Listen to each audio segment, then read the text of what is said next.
Continuando com passagens do Talmud que nos falam sobre o povo de Israel, no Tratado Hulin 91b, encontramos, dito dos nossos sábios, Havivim Israel Lifnei HaKadosh Baruch Hu, o povo de Israel é querido diante de Deus, Yoter mi Malachei Asharet, mais do que os anjos celestiais que servem e louvam a Deus nas alturas.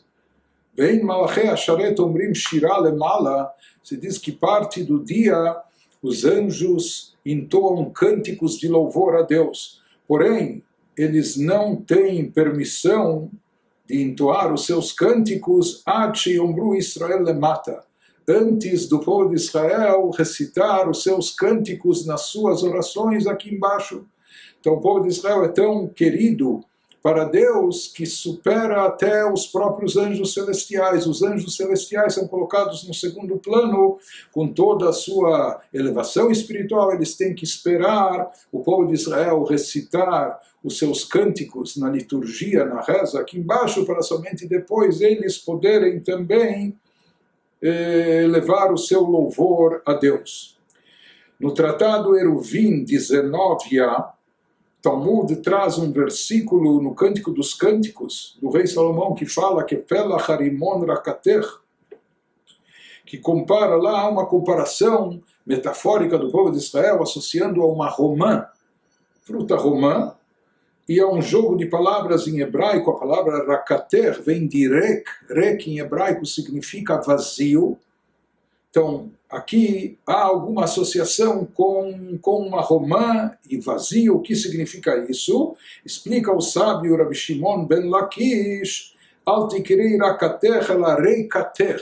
Isso vem nos ensinar, esse versículo nos transmite uma mensagem muito importante, Shafilu reikanim shebach meleim mitzvot karimon, que mesmo os vazios entre ti, entre vocês, povo de Israel, entre ti, os judeus, mesmo assim, mesmo aqueles que parecem vazios de conteúdo, de significado, de boas ações, mas mesmo aqueles que são vazios, eles saibam que no fundo eles estão também cheios e repletos de mitzvot, assim como uma romã está cheia e repleta daqueles dos seus carocinhos. Da mesma forma, o povo de Israel é comparado com uma romã, e se fala que todos os membros do povo de Israel, até mesmo aqueles que parecem os mais vazios de conteúdo, porém na prática eles também estão cheios e repletos de mitzvot, como uma romã com os seus caroços.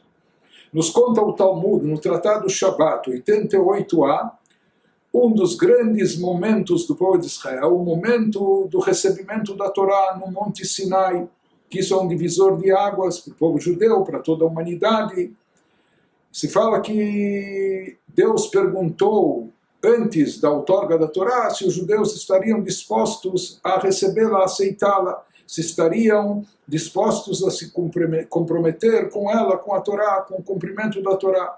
E os judeus, mesmo antes de saber, ou sem questionar o que nela constava, o que estava escrito, quais seriam as mitzvot, eles disseram em duas palavras, naseh venishma, faremos, ouviremos, faremos e ouviremos, ou entenderemos as explicações, mas primeiro faremos. Eles não condicionaram a execução ao entendimento prévio. Disseram, sem questionar do que se trata, nós faremos, aceitamos. E depois vamos procurar também, é óbvio, estudar, entender como se faz, como se pratica, mas mesmo sem entender o significado, a razão e o porquê, nós faremos.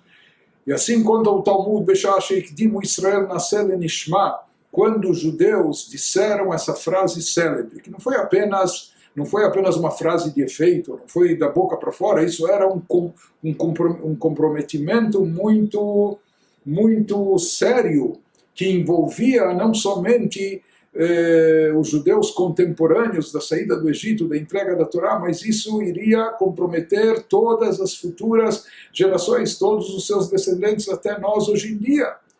Então, no momento que os judeus disseram, naseh benishma, faremos e entenderemos, e mais do que isso, eles anteciparam, colocaram em primeiro lugar o faremos de forma incondicional, e somente depois procuraremos entender. Se diz que naquela hora, Baal Shishim Ribo Shel Malachei Asharet, vieram 600 mil anjos, e eles se dirigiram, esse era um número de judeus maiores de idade, ou pelo menos acima de 20 anos, de 20 a 60 anos, ou entre homens naquela época, se fala que vieram os anjos celestiais e colocaram sobre a cabeça de cada um deles duas coroas, Kashru lo shnei ktarim, Echad keneged naseh, Echad keneged nishma. Uma coroa pelo faremos, e outra coroa pelo ouviremos, né, pelo entenderemos. Ou seja, ambas as palavras com as quais se comprometeram a cumprir a Torá e a estudar a Torá e entendê-la. Por que nós não vemos mais essas coroas? Se diz que quando os judeus depois, posteriormente, pecaram no pecado do bezerro de ouro, então essas coroas foram retiradas de sobre eles. Mas esse efeito espiritual, aquilo que foi obtido através desse compromisso assumido naquele momento, isso é algo perene que fica para sempre.